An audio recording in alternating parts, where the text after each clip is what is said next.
Hey, Traveler. Paimon. Oh, Paimon knows that voice! Over here.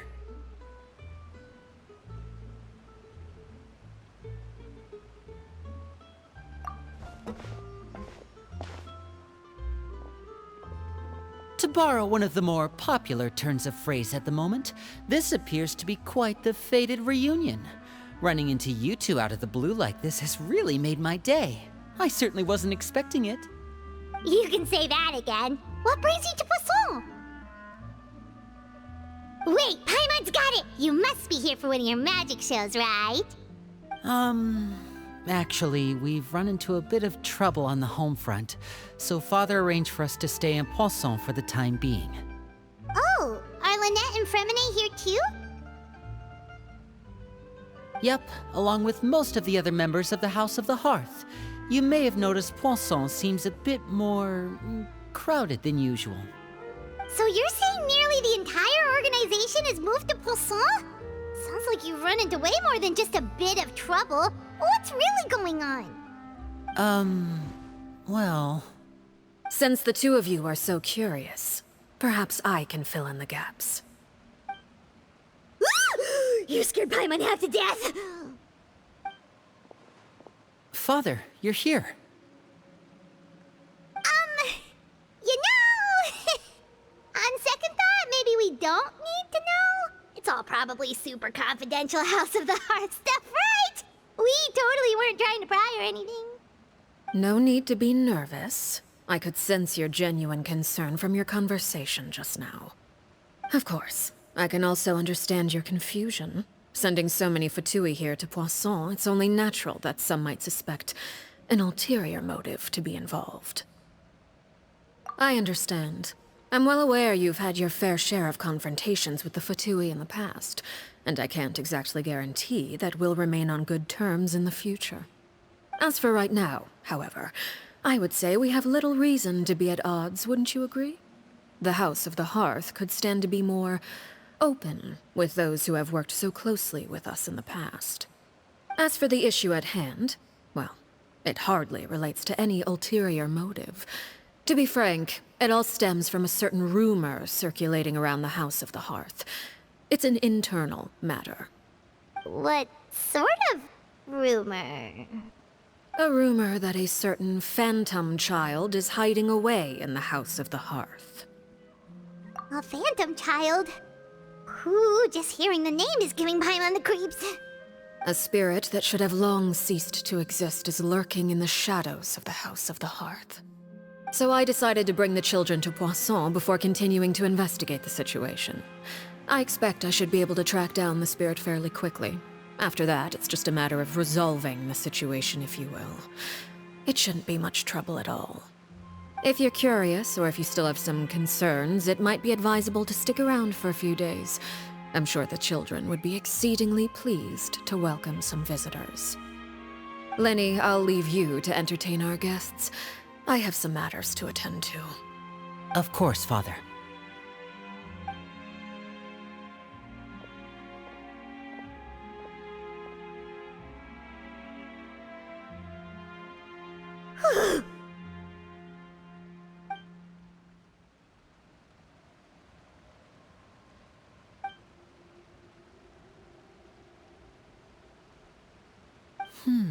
It has long been a dream of mine to invite you to our home and introduce you to my other siblings. You're quite well known in the organization already. A lot of people have been talking about you, especially after everything with the prophecy. If you're willing, why don't you stay a while and have a little chat with us? Alright. We don't have anything else to do right now anyway. But let's be clear, we're just gonna be there as guests, okay? Don't get any funny... Oh, wait a second. For your guests, that probably means we'll be treated to lots of yummy food, right? Of course. During our stay in Poisson, we've been helping out the locals with some fishing. We bring in quite the bounty every day. In fact, today's the perfect chance for me to show you what I can do in the kitchen. Let's go. I'll take you to where we're staying. We rented this house from one of the locals to use as a temporary base. I'll come back later and tidy up a bit. After that, it should be all ready for you to stay in tonight. Awesome, thanks! So, where are we off to now? Well, when I happened to run into you two earlier, I was actually in the middle of distributing some supplies. With this many people staying in Poisson, we have to bring in outside supplies every now and then. I should probably make sure the rest of these provisions get delivered, otherwise people might start to get antsy. Okay, we'll come with! There are all sorts of rumors about your organization floating around out there. Paimon's not sure if she could even take a wild guess as to what's true and what's not. But now that we finally have the chance to see a day in the life of the house, we can take a good look at how you operate! Well, you're more than welcome to come along. Just follow me.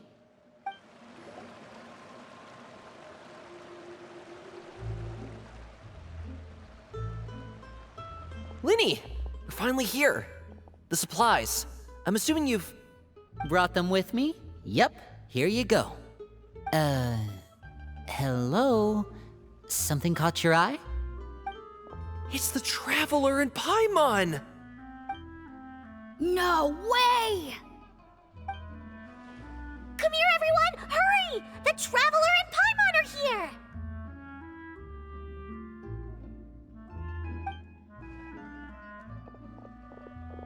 One at a time, please. Don't crowd around them all at once. We don't want to scare off our guests now, do we? Oh, it's all right! Gotta say, Paimon didn't realize we were this famous. Of course!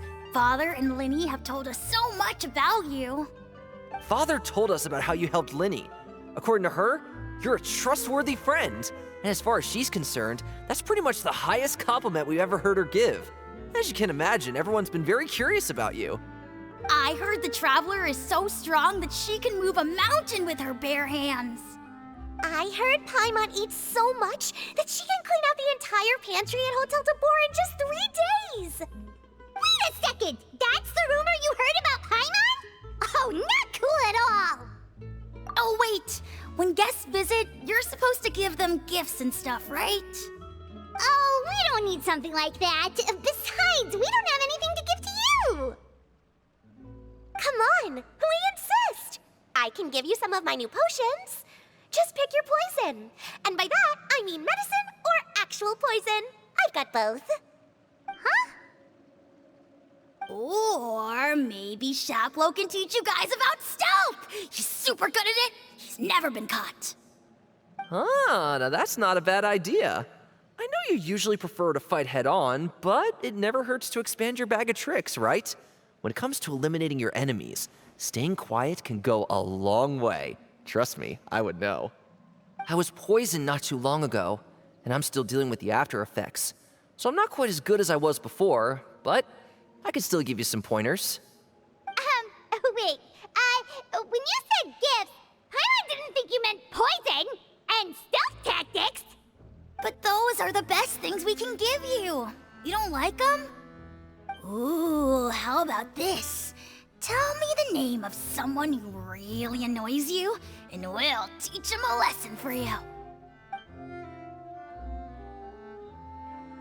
All right, Fold, Selwar. I think that's enough suggestions for now. When it comes to being a good host, it's the thought that counts. You don't need a physical gift to make our guests happy. In fact, pestering them with suggestion after suggestion might make them more annoyed than anything. I would say your enthusiasm has certainly gotten across. Really? Awesome! It's been so long since we have had guests to play with. If there's anything you need, just let us know. Yeah, especially if it's poison or something. I've got all sorts of potions for that. Well, we'll talk to you all later. We've still got supplies to distribute. All right, see you later.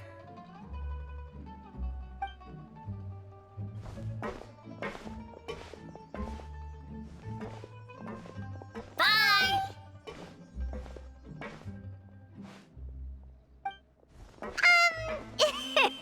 Lenny, about all that poison and stealth tactics talk just now.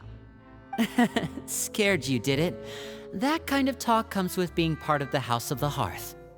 When Foltz was really young, He strangled all of his family pets, just out of curiosity. He was labeled a dangerous problem child and was abandoned by his family. Elwar has an unnatural obsession with potions. Father has forbidden her from trying all the different concoctions she comes up with, but she still tries to test them in secret. You really have to keep an eye on that one. Chaplot is around my age. While I'm mainly responsible for collecting intelligence, he handles surveillance. He's very passionate about his work and has no reservations about taking on some very difficult missions. I know you two probably aren't used to that kind of talk, but I can promise you they only had the best of intentions. Things like stealth tactics and developing different poisons, they really mean a lot to them.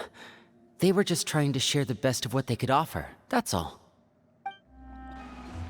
Filiol, supplies are here. Thanks. And who are these two? Outsiders? Allow me to introduce you. This is the Traveler and Paimon. Oh, you're the famous duo I've been hearing so much about. It's nice to meet you. I heard you've traveled to all sorts of places. Is that true? Of course! We're making our way all across to that! Oh, good for you. You must be pretty familiar with Fontaine by now, then. Have you seen the new opera that started running recently? I think it's called... The 4,000 Thieves? Oh, this is the first we've heard of it. It seems like it's going to be fantastic. From what I've been able to tell from the posters, anyway. You should definitely check it out if you have the time. Oh, and there's The Blind Maiden, too. That one is supposed to have audience interaction. Seems pretty interesting. After this mission is over, I think I'll go get a manicure. Oh, maybe I should dye my hair. Wonder how much it'll cost. Is it just Paimon, or do these two seem much easier to get along with than the others? Looks like the House of the Hearth has some normal members after all. I heard that. Oh! Oops. I'm guessing you're referring to Foltz and the others? Yeah, we're definitely not all like them. I bet those crazies are practically foaming at the mouth right now. I'm sure they just can't wait to get back to Snezhnaya to carry out the plan. That's enough, Filiol. Don't talk about family members behind their back, right? Whatever. Let's go. Guess this is goodbye then. If you ever have some time, we should go see the opera together.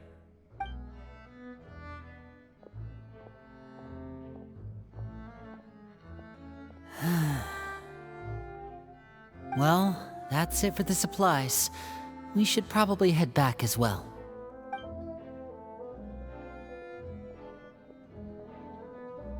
Well, they didn't seem too happy with each other. Seems like there could be something more going on here.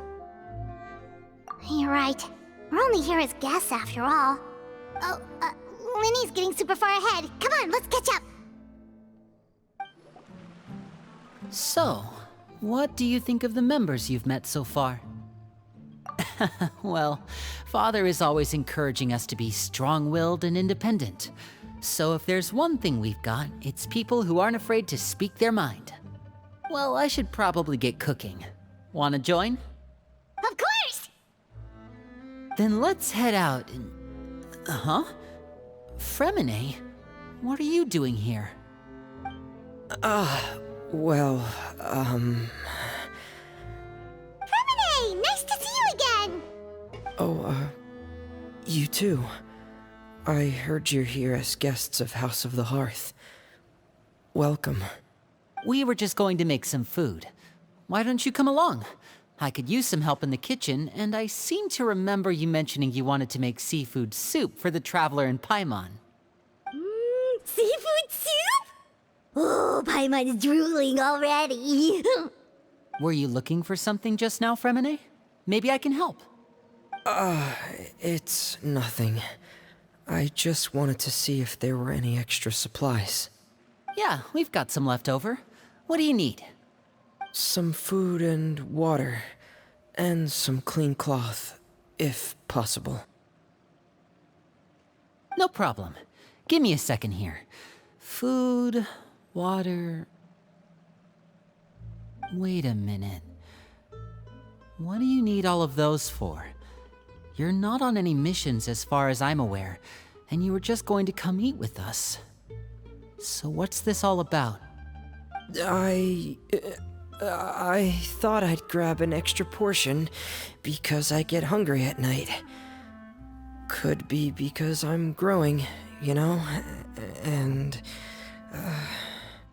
Freminet, you remember what I told you? You're not like me. Your lying skills still need some work. Tell me what's going on.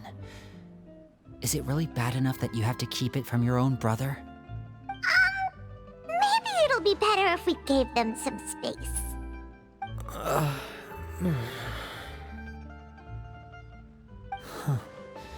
This is the first time I've seen that kind of look on your face. Whatever happened, does it have something to do with Father? Yes.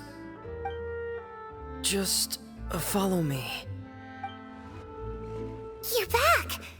Oh, and you've brought some friends with you this time. Hello, my name's Lynette. I grew up in the House of the Hearth. And you are? Hi, Lynette. I'm also a child of the House of the Hearth, just like you. You can call me Clervie. Clervie? It's nice to meet you. Does that name ring any bells, Lynette? No, not at all. That's not a name we have on our roster, I'm sure of it. What I'm not sure of, though, is how she managed to sneak in. She must be the phantom child Father's been searching for. From the looks of it, I'm guessing you were the one that found her, Freminet. You, haven't told Father, have you? No, I haven't told anyone. I've just been keeping her hidden. For how long? About half a month now. So ever since we got to Poisson, then. Do you have any idea what you're doing? I know what I'm doing. Really? 'Cause from where I'm standing, it looks like you're hiding the very person Father has been trying to find. If Father finds out about this, everyone involved is going to be punished. You know the rules of the house, Freminet. I know you do. Father doesn't tolerate any form of betrayal. So why are you doing this? I've thought it through. And I just can't hand her over like that. Lynette, don't you remember last year? Chapleau nearly died after getting poisoned during that one mission. He wasn't able to get back before the poison started taking effect, and not a single person was there to help him. That night, while I was sleeping, I heard a voice telling me to go save him. I opened my eyes, but I couldn't find the source of the voice. I thought maybe I was just hearing things, but I went to look for him anyway. Luckily, I got there with enough time to save his life. That feeling of being haunted, of hearing voices, it's happened many times in the House of the Hearth. I'm sure you've noticed. So what you're saying is, that was her? She was the one who spoke to you that night? Unless there are other spirits roaming around the House of the Hearth, I don't think there's any other possibility. If Clervie were our enemy, it wouldn't matter whether she was a spirit or an actual child. I would have acted without a second thought, because that's what Father ordered us to do. But she's been living with us, helping us from the shadows all this time. I think that makes her family. I couldn't just hand her over to be dealt with. Not when there's so much we still don't know. So what's your plan then? You can't keep her here forever. Someone is bound to find out eventually. I haven't thought that far yet. I don't want to disobey an order from Father, but I also don't want to put Clervie in danger. Come with me. There are a couple things I'd like to say to you in private.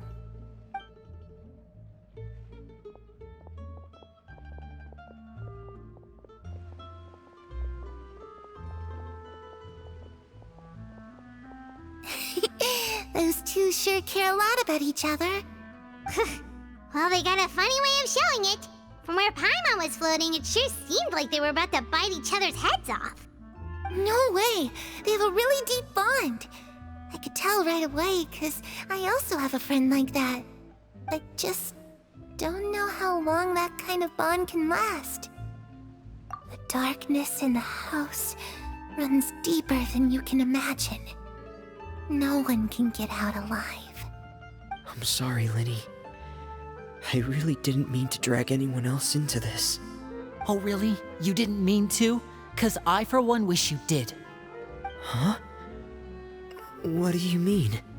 You know, when we were younger, you didn't call me Linny.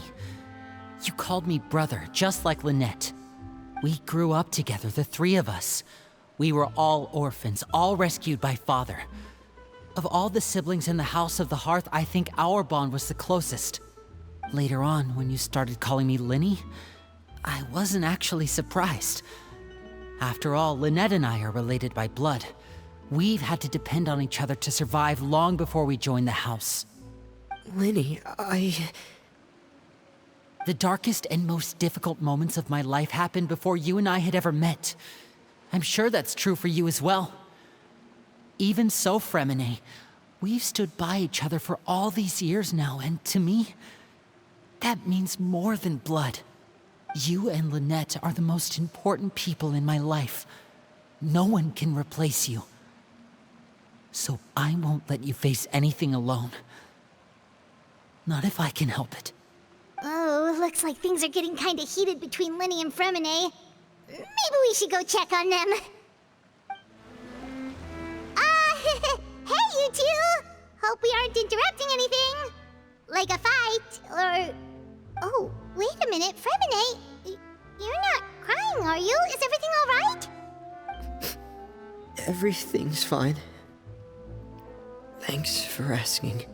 Well, we're all friends here, right? We've been through so much together, so if there's anything we can do to help, just say the word. It's just a small family dispute. It's not something our guests should trouble themselves with. In fact, it might be better if your stay ended here. What are you getting at, Traveler? When guests are around, families are often on their best behavior. And any disputes are less likely to escalate. That's what you're trying to say, isn't it? I just... Thank you. I was really hoping to keep you out of it. But even if I could think of some other reason to turn you away, I'm not sure I could convince you. I know things could turn dangerous, so I promise you this. From now on, I'll protect you like my life depends on it. Me too. Well, back to the matter at hand then. If we don't plan on handing Clervie over to Father, then our only other option is to solve the mystery of her identity before Father is able to track her down. That means finding out where she came from and what she's doing here. Then we can send her on her merry way and pretend like none of this ever happened. I've tried that already. And? And... nothing. I tried taking her somewhere really far away, but... after some time, she just reappeared. She even came with us all the way to Poisson.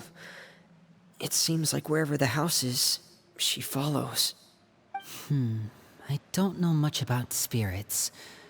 Do you two have any ideas? Let's see here. Paimon remembers hearing something like, if you fulfill a spirit's last wish before they died, they'll let go of whatever's keeping them here and return to the ley lines. Oh, it's just that Paimon doesn't really remember where she heard that, so it's not guaranteed to work or anything. Well, sounds like it's worth a shot. Guess that means we should go ask her about her wish. But first, Freminet, I need you to promise me something. What is it? I need you to promise me that this will stay between the two of us. We're the masterminds behind this whole thing. No one else gets involved. Can you do that for me? Of course.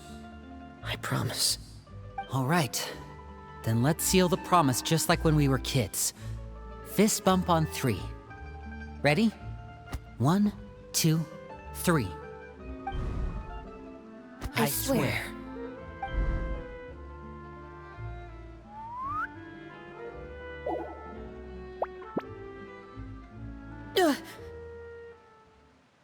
Whoa! Lynette! But what a surprise! What brings you here, dear sister? And, when exactly did you get here?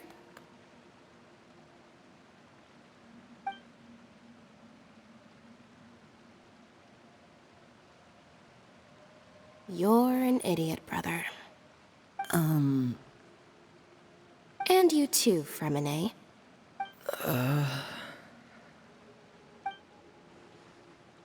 You 3, Traveler. And you 4, Paimon. Wait, what did we do? I've seen Clervie around the House of the Hearth before. I hadn't seen her in Poisson, so I figured she must not have come with us. But it turns out, you were just hiding her. I heard you talking about your plan. Rather than steering clear of the situation, I'd rather fully join in.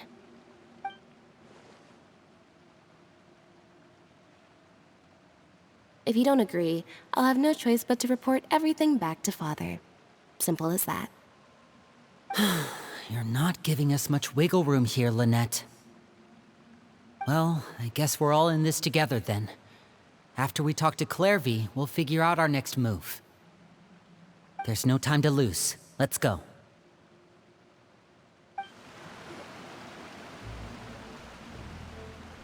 I'm full. Thank you for bringing me this food, you guys. She said she's full, but the food doesn't look like it's even been touched. That's right. Based on what I've been able to observe, it doesn't seem like Clervie can interact with the physical world at all. Still, when she's presented with food, she'll always linger around it for a good little while. Maybe, in her mind, she really is eating those things. Does she know that she has already passed away?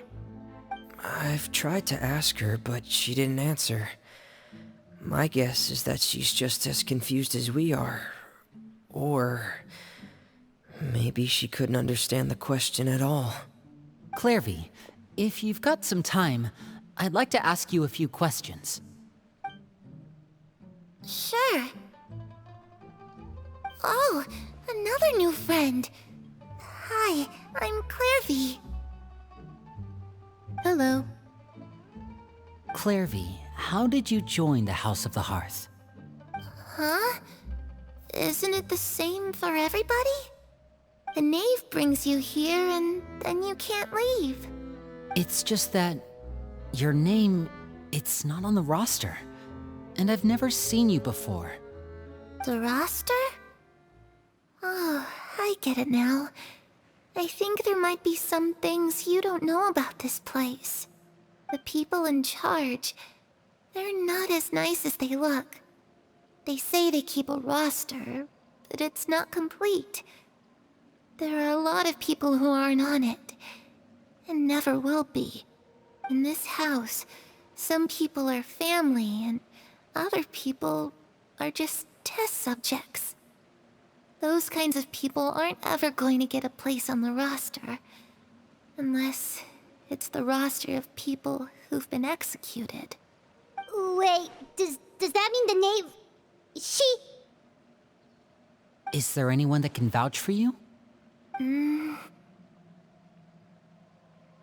Perry. She's my best friend. She's the only one I trust in this place. Have either of you heard of that name before? No.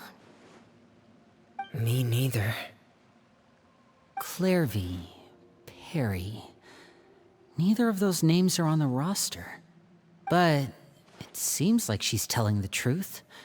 Either that, or this kid's already got a bag of tricks bigger than mine. Maybe we should try a different approach.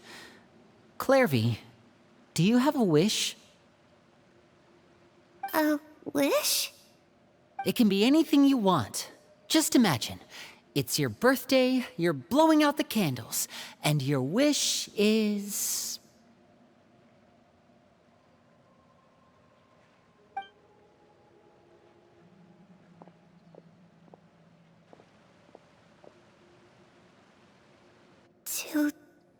To go outside, where the sun can find me. That's it? Well, that sounds easy enough. The darkness in the house runs deeper than you can imagine. No one can get out alive.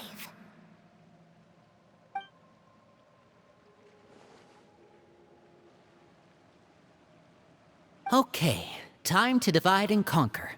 Listen up, I've got a plan. I'll try and find a way to use basic illusory magic to take Clervie outside and bring her somewhere with sunlight.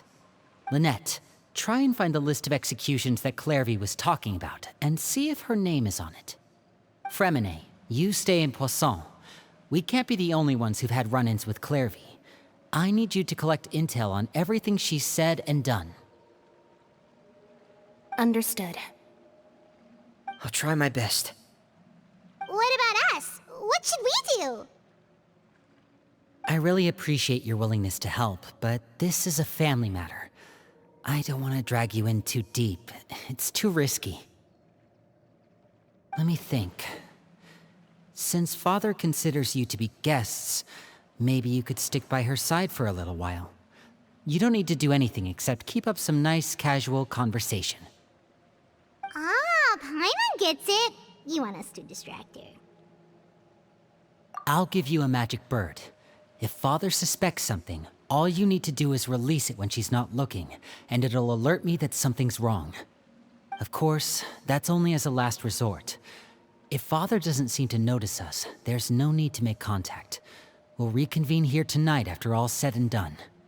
If the worst-case scenario happens and we're discovered, just tell Father everything. We're not going to let our guests get punished for our own actions. That's where we draw the line. You too. Okay, this is where we part. Father should be at the beach nearby.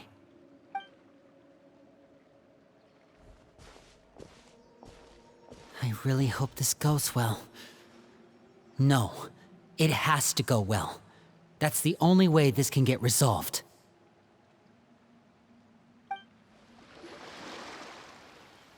It's the Nave! And... Childe! Hey, aren't you supposed to be in Snezhnaya recuperating? What are you still doing in Fontaine? Oh, it's you two. I didn't expect to run into you here.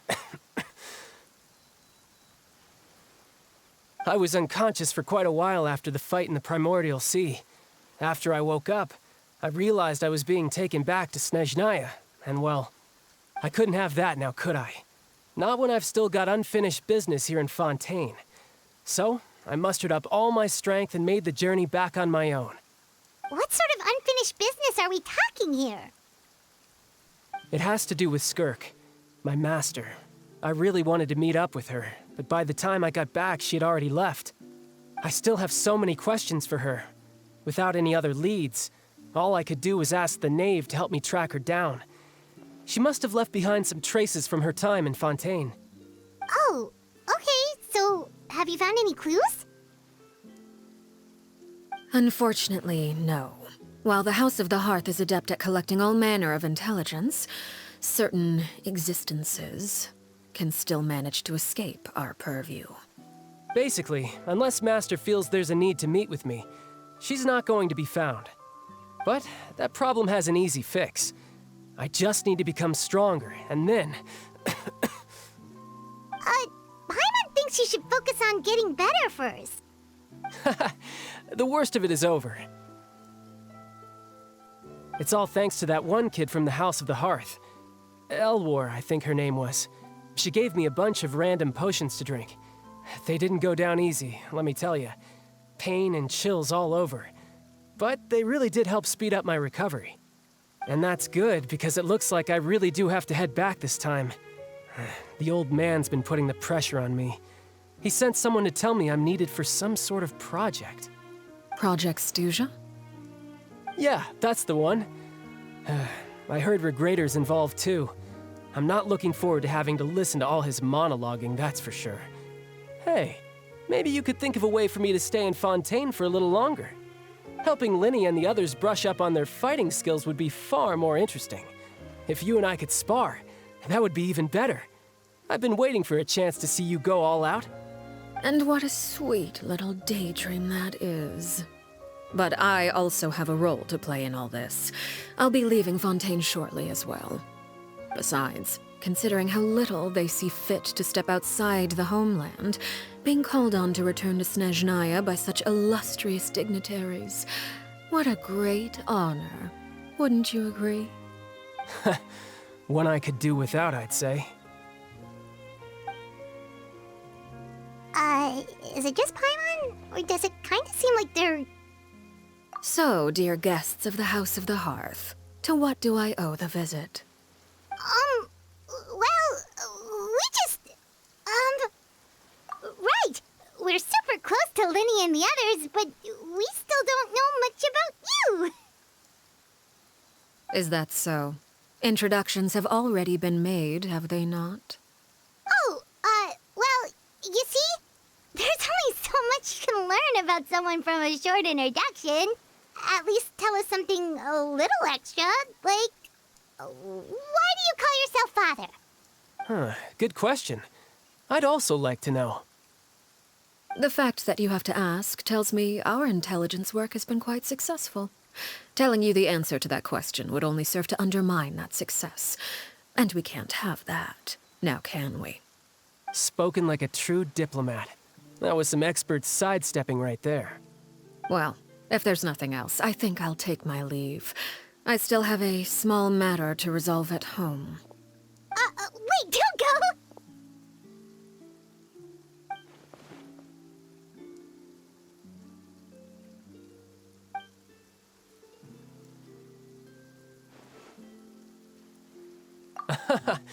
I'd also like to hear the answer to this. I've met some of the members of your organization, and they all seemed like really good kids. They actually reminded me of Tonya and Tusser. Which, by the way, if you ever betray them, I'm just letting you know, I won't let you off easy. And why would I betray them? Well, you've already betrayed the House of the Hearth once, haven't you? At least, that's what I heard.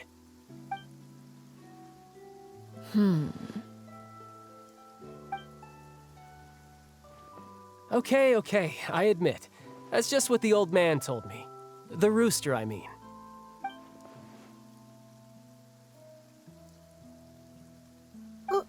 Wait, did you really do something bad to those kids? Never mind what I've done. I'm more curious as to what the mighty rooster had to say. Care to enlighten me? Well, nothing much. Just some stuff about you taking out many other members of the House of the Hearth, and even going so far to attack your own family. I see. Oh, based on your reaction, I'm guessing it's all a bunch of lies. Hardly. I don't appreciate his particular turns of phrase, but I suppose he didn't say anything untrue. Although, it would be more accurate to say that there is a certain level of prejudice involved, but I don't intend to clear that up just yet. Prejudice has a funny way of concealing the real truth behind certain things, an attribute that I find to be quite advantageous. Call yourself a Fontainian, for example, and people will assume all sorts of things, when the real truth is that this is simply the land where I was raised. Huh? You're not actually from Fontaine? But then why did you try to help out with the prophecy and everything? I was trying to protect the children born in Fontaine. Claiming that I myself was a Fontainian simply made it easier to operate. People would hardly suspect a fellow Fontainian of having any ulterior motives. Who wouldn't want to save their homeland after all? The primordial sea wouldn't have any effect on me, but it would have caused great harm to the House of the Hearth. Well, You wanted extra information, didn't you? There you go.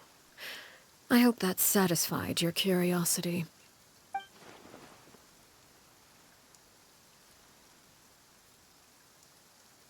So, you stayed in Fontaine for the kids. I guess I was wrong to believe you'd betray them. Apologies. Looks like I was holding on to some prejudices myself. Good. Like I said, I like it when others have misconceptions of me. Actually, while I was recuperating at the House of the Hearth, there was something else that really caught my attention. I heard that members always resolve disputes and arguments with a friendly spar, and the loser has to back down.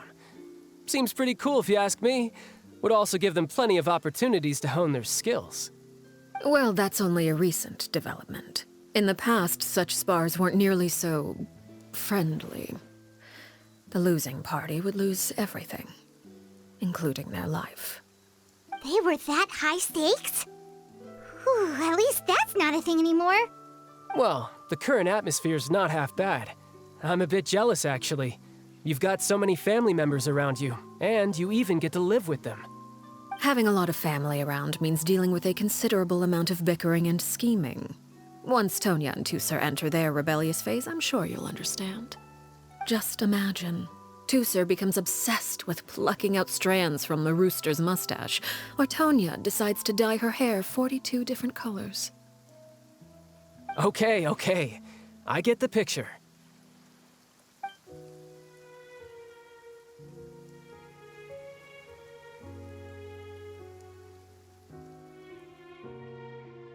Well, would you look at the time? I should probably get going. Traveler, Paimon, I'm not sure where our paths will cross next, but the next time we run into each other, we should definitely try and find some time to spar. Again, maybe this is a conversation we can have when you look less like you're gonna keel over. All right. Well, thanks for everything, Arlecchino. No thanks necessary. You also played a part in obtaining the Gnosis. I would say we can call ourselves even. I like the sound of that. Well, I'm off. See you all some other time. We should probably get going too. Do you want to head back with us? Oh? You want me to leave so soon? Oh, well, you see, I'm rather enjoying the evening breeze. If you don't mind, I think I'll stick around for a bit. I have some things to think about. Apologies for not attending to you like a proper host. Please forgive this slight. I do hope you'll have a pleasant stay. Lenny, how did everything go? Well, long story short, we ran into a small issue. Clervie can't go into the sunlight. Everything was fine at first. She followed me up to the surface just like I told her.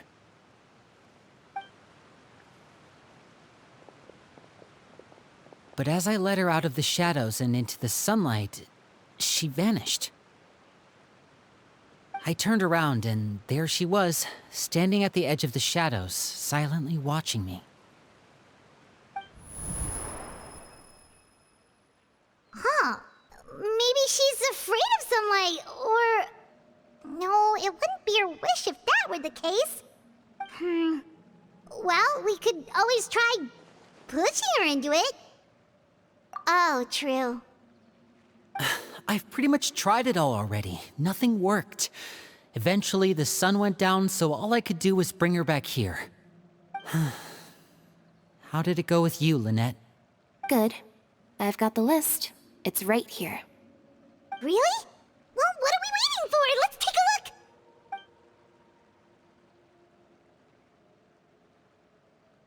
Oh, that's a lot of pages. Oh, it's gonna take forever to get through it all. We can each take a section. Here.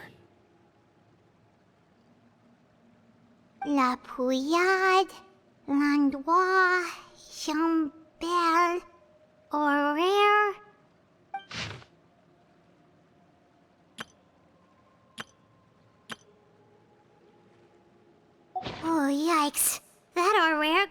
a huge scar on his face. He's kinda giving Paimon the creeps. Ah, I've met him before. The scar is from an injury he received during a mission. I still remember him joking with me about it. He said any future lover would take one look at him and then lose all interest. Did he say anything else? Well, I asked if there was someone he was interested in. He said no, and that's where our conversation ended. It was only later that I learned he really did have someone he liked. He risked everything to escape so he could be with her, but it didn't work. One day, Father asked to see him, and, well, I never saw him again after that. Wait, so that means the Knave, she... It may seem cruel, but it's just one of the rules of the house. Betrayal is not to be taken lightly. We know too many secrets to come and go as we please. So, if you do try to leave, you pay with your life.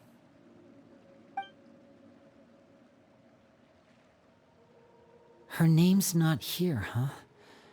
Well, that's not too surprising. It doesn't seem like this list is complete. It only contains records dating back around 5 years. Let's shift our attention then. Freminet, were you able to find anything out? Freminet. Sorry. I was thinking about something.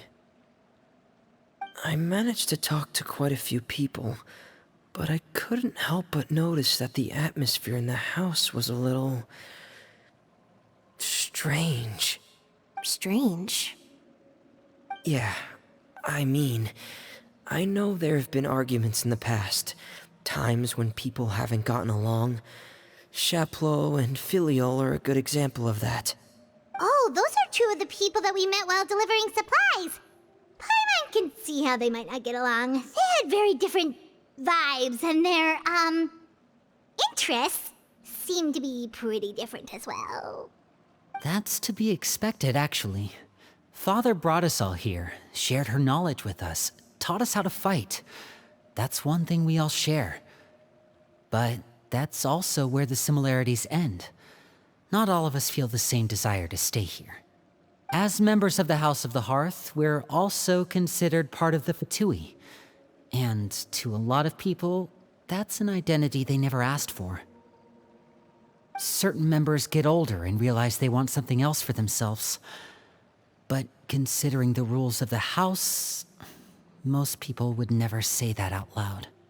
People like Chapleau and Foltz are loyal to Father and her vision. They're proud to be part of the Fatui. Filiol and Nantoy, on the other hand, well, they aren't quite as enthusiastic. These kinds of conflicts have always been there. It's not like Father is in the dark about any of this. Well, that's true. But it just feels like things have gotten worse lately. Filiol and the others, it seemed like they were meeting in secret to talk about something. I can't say for sure, but I think they've met Clervie. You think she's been inciting them to act out? No, not exactly. But I wouldn't be surprised if she said something to them about the darkness in the house and how deep it runs. She's told me about it before. Experiments being run on children. People being used as pawns on the battlefield without so much as the strength to survive. And they just believed all that? Without any evidence? Clervie's words probably gave them the excuse they were looking for. Whether they actually believe them to be true is secondary. This is all because of Project Stjarna, isn't it? Whoa. Hold on a second. What's this Project Stjarna all about, huh? This is the second time it's come up now. Sorry, but I'm not sure of the details either. I only know what Father has told us, which is that it's something the Rooster and Regrader have been working on together. Apparently, it has to do with the Fatui's strategic plan for the future. Because the House of the Hearth was so successful in obtaining the Gnosis, we now have the honor of playing a key role in Project Stjarna. Wait, but isn't that a good thing? Key role is just another way of saying dangerous role. To us, the whole thing is an inconvenience. Father thinks so too, but she's in no position to refuse. Their plan isn't exactly unreasonable, and they've been funneling the house a lot of funding. It's just that we'll lose a lot of members in the process. Participating in the plan, it's an honor in name only. What they're really trying to do is subdue us. The existence of an intelligence organization outside their control makes them feel uneasy.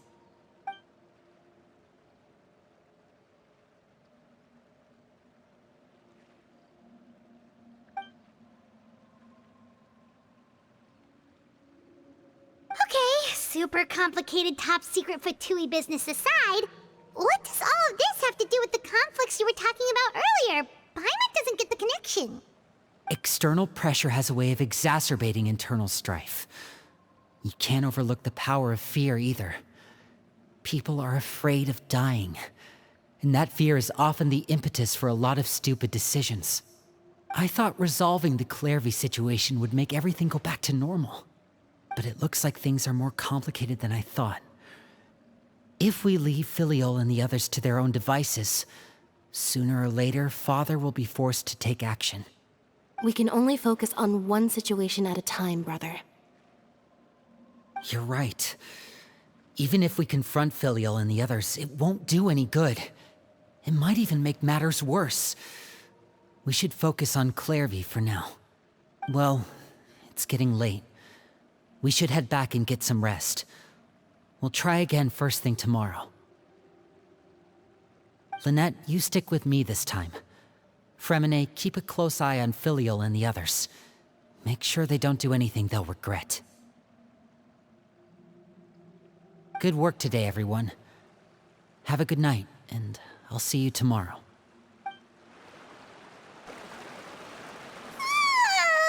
Oh, I'm always looking forward to an early night, but she can't sleep at all. Hey, you don't think the Knave will be too angry with Lynnie and everyone if she finds out about all this, do you? She's even scary when she smiles. If she were to actually get angry... Ooh, you have to protect Paimon if that happens, okay, Traveler? Trusty as ever, Traveler. Look! Look over there! Quick! Let's catch up with her before anyone sees!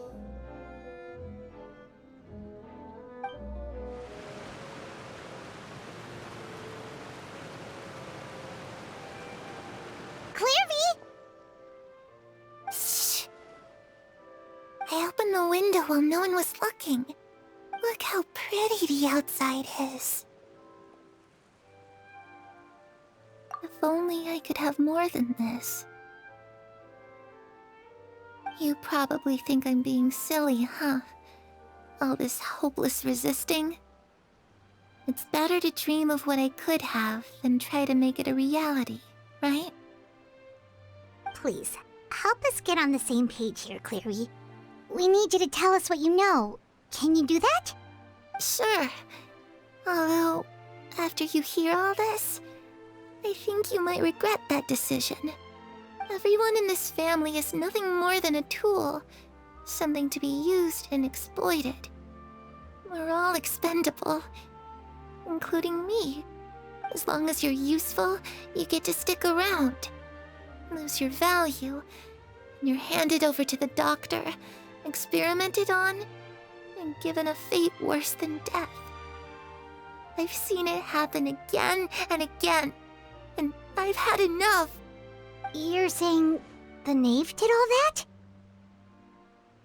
It's just, that doesn't seem like something she would do. She's scary and all, but it seems like even she has lines she wouldn't cross. I knew you wouldn't believe me. Everyone thinks she's a good person. They all think of her like a real mother. Mother? But she doesn't deserve that title. She's disgraced it and tarnished it. And if I had things my way, I'd never see her again. If only Perry were here, she'd understand. Perry. There's that name again. Also, Paimon's getting a strange feeling. It almost feels like she's not really here with us. Paimon can't tell if she's actually talking to us or if she's mistaken us for someone else. Well, in any case, it seems like she really needs someone to talk to. We should keep her company for a little longer. She looks so young. But it seems like she's been through a lot. It's getting windy. I should close the window. Ooh, look at the moon. Isn't it pretty? Hey, wanna hear a secret? I heard that if you look up at the night sky in Snezhnaya, you can see the aurora. It's supposed to be super pretty. Even prettier than the moon tonight. Perry and I promised each other that once we're older, we're gonna go see it together. But I can't find her.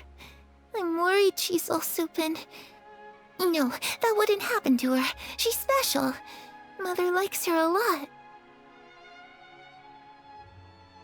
I should really go talk to Mother, but we just fought. She doesn't want to see me, and I'm too scared to face her. What should I do?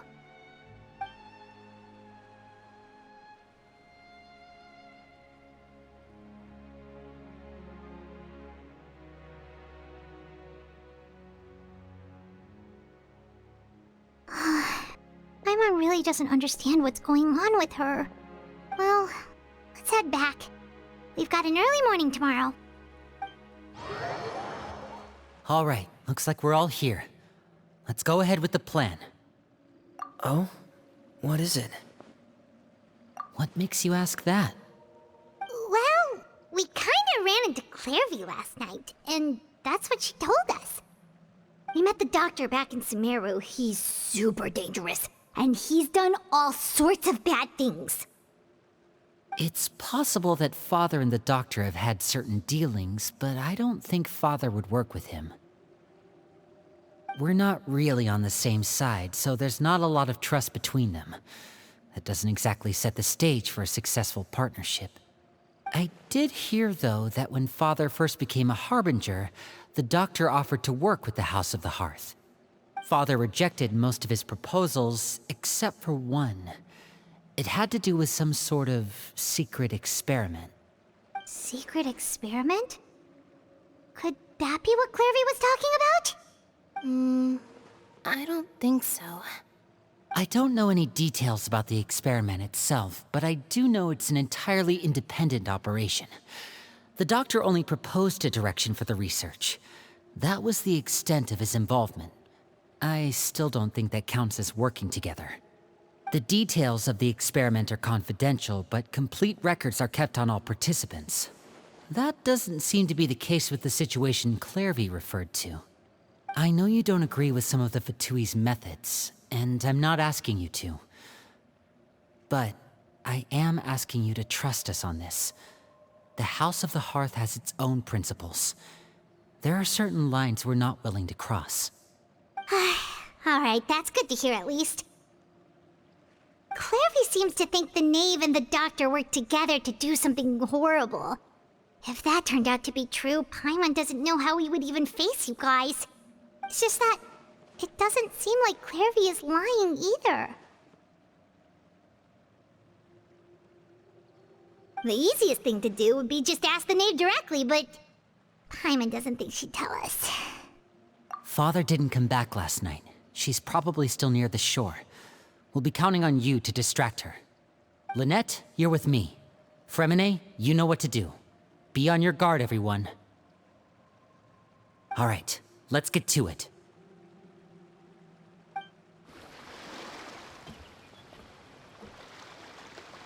Ah, it's you two again. I must say, you look a bit pale. Did you have trouble sleeping last night? A little. Perhaps if you had less on your mind, you'd be able to absolve yourself of such troubles. So what are you planning to do now? Catch up on some sleep? Or should I give you some time to rack your brain for a topic to discuss before I ask any questions?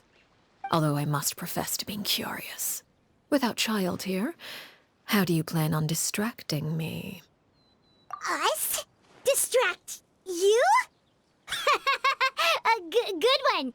But no, we were just here for a chat. Looks like you could have used some extra time to think. No matter. If you don't have any other plans, why don't you accompany me somewhere? Don't worry. I'll be sure to steer clear of any scheming children. The ocean breeze is sure nice today. Children always think they can hide things from the grown-ups. But nothing gets past me. Least of all a little scheming. I think I'll let them have at it for a little longer. I can be very patient. Well, I'll leave you to think things over. If you're so inclined, meet me outside the Palais Mermonia. Good things come to children who do as they're told. So I do hope you decide to tag along. If only for your friends' sakes. What should we do? She clearly knows about everything we've been doing, and Paimon doesn't think it'd be a stretch to say she was threatening us just now.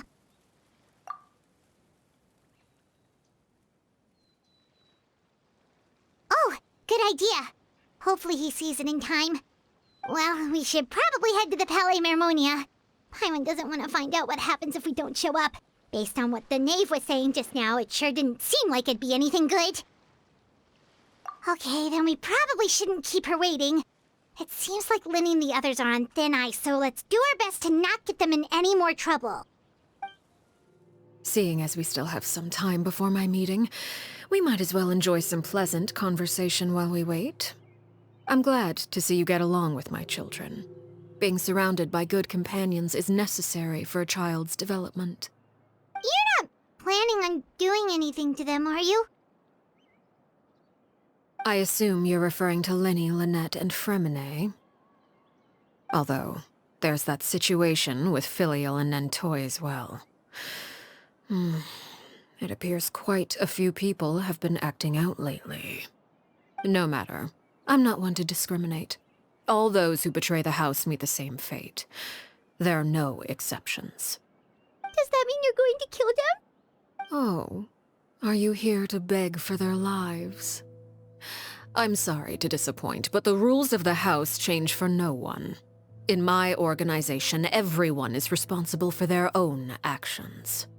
But don't you care about them at all? They really respect you. They even call you father. You must feel something for them.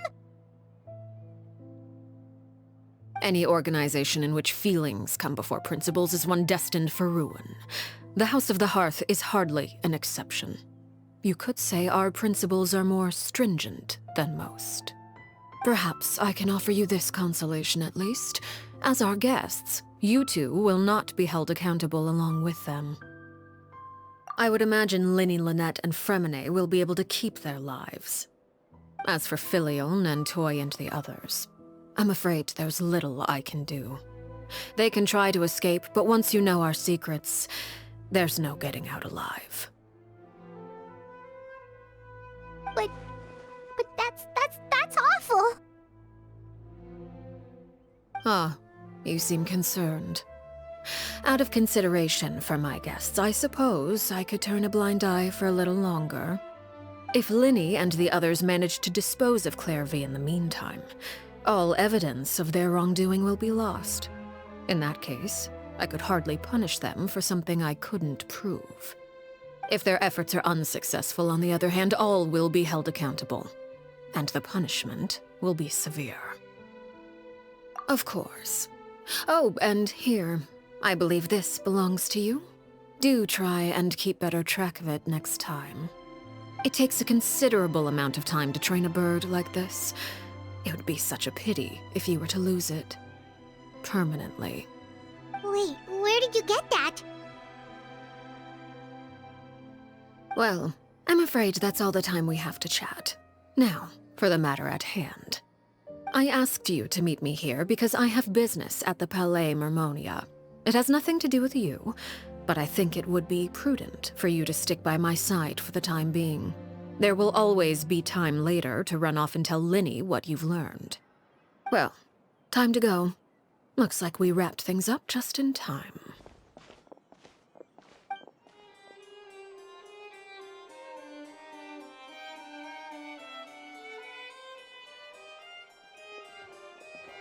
It's been a while, Monsieur Neuvillette. I must say, I wasn't expecting my meeting request to be approved quite so quickly. The Palais Mermonia operates with an efficiency worthy of admiration. It is only right that an esteemed diplomat such as yourself should be afforded the proper level of respect. Although, if I may speak plainly, I must confess that I did not anticipate we would have the occasion to meet again after presenting you with the Gnosis. I see you've brought the Traveler and Paimon with you as well. If I may inquire as to the purpose of your visit. I'll be departing Fontaine shortly. There is, however, an outstanding matter that I would like to see resolved before I go. It requires a rather lengthy explanation, I'm afraid. So I took the liberty of explaining everything in this proposal. Please review it at your leisure, Monsieur Neuvillette.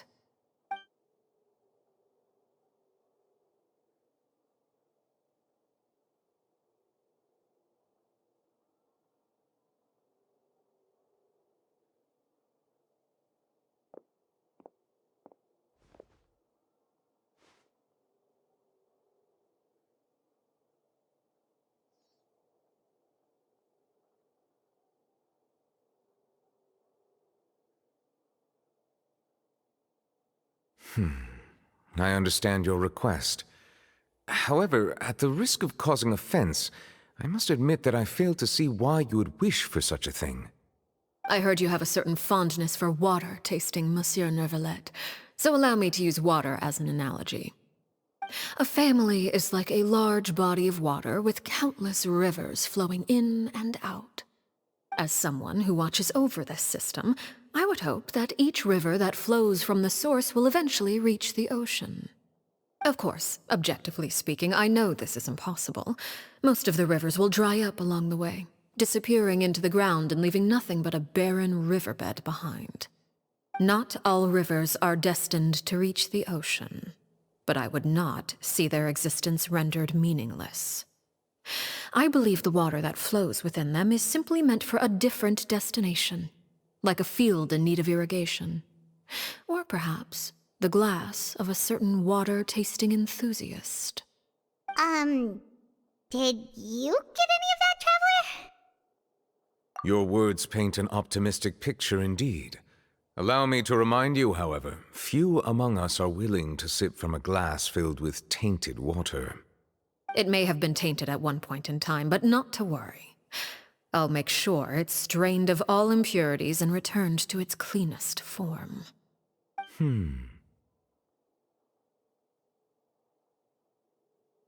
I seem to recall there being a transactional aspect to your proposal.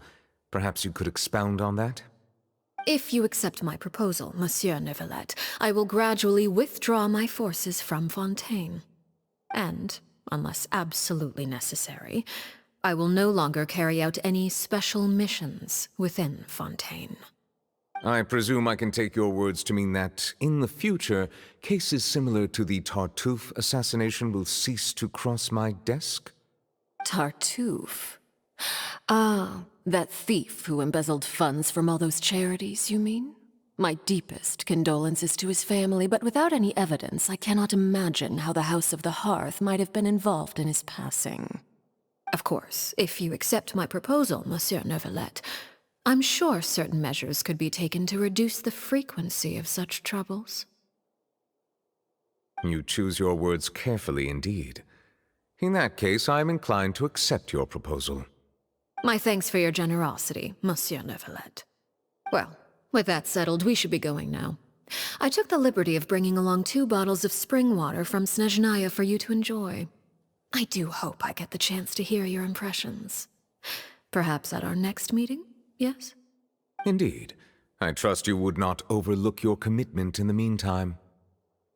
All right, Traveler Paimon. Time to go.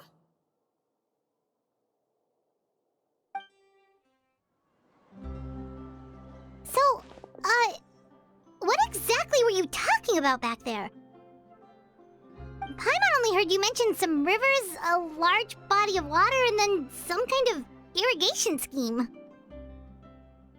You really want to know? I would imagine there might be more pressing concerns at the moment. Lynnie, Paimon really hopes everything's going okay. Oh, Paimon recognizes that look. You've got your thinking cap on, don't you, Traveler?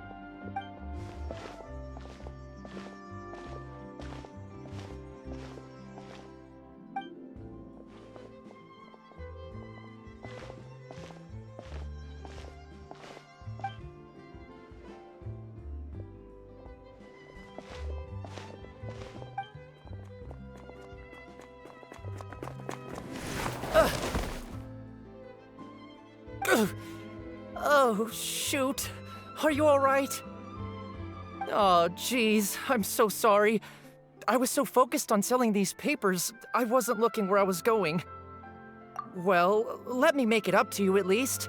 Here, take this paper. On the house.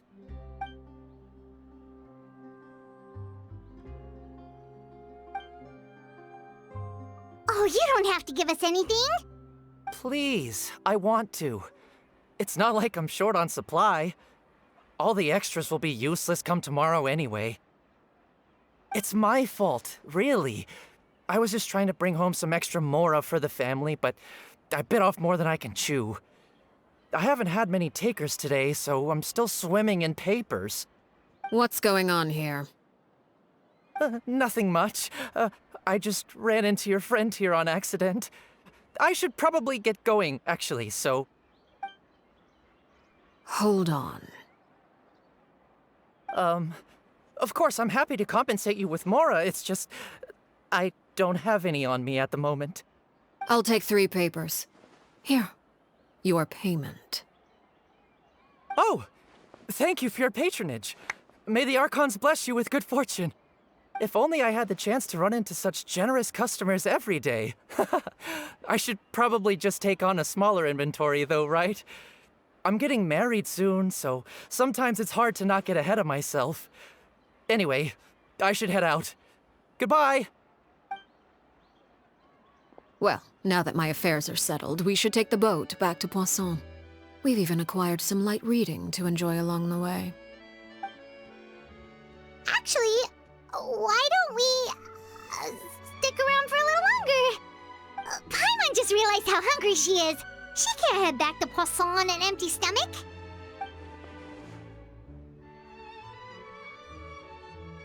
It appears you two are under the impression that delaying our return will somehow alter the situation in your favor. I'm sorry to ruin your fantasy, but your efforts are meaningless. That being said, I could be persuaded to give Lynnie some extra time. I just have one condition. If you agree to my request, I'll even answer some of your questions. You're quite curious about Clervie, are you not? And my relationship to her. Wait, why are you being so generous all of a sudden? You're not gonna ask us to do something bad, are you? You overestimate yourself. You don't have the talent for bad things. Then what can you possibly... The most important consideration in a negotiation is that both sides receive something they want. Demands and threats only get you so far. Wonderful. Here it is. When the time comes, make the choice that you deem most appropriate in the situation, and lend your help to the House of the Hearth. Okay, sounds normal enough. But what do you mean, when the time comes? When is that supposed to be? That is for you to decide. Then we have a deal. Follow me.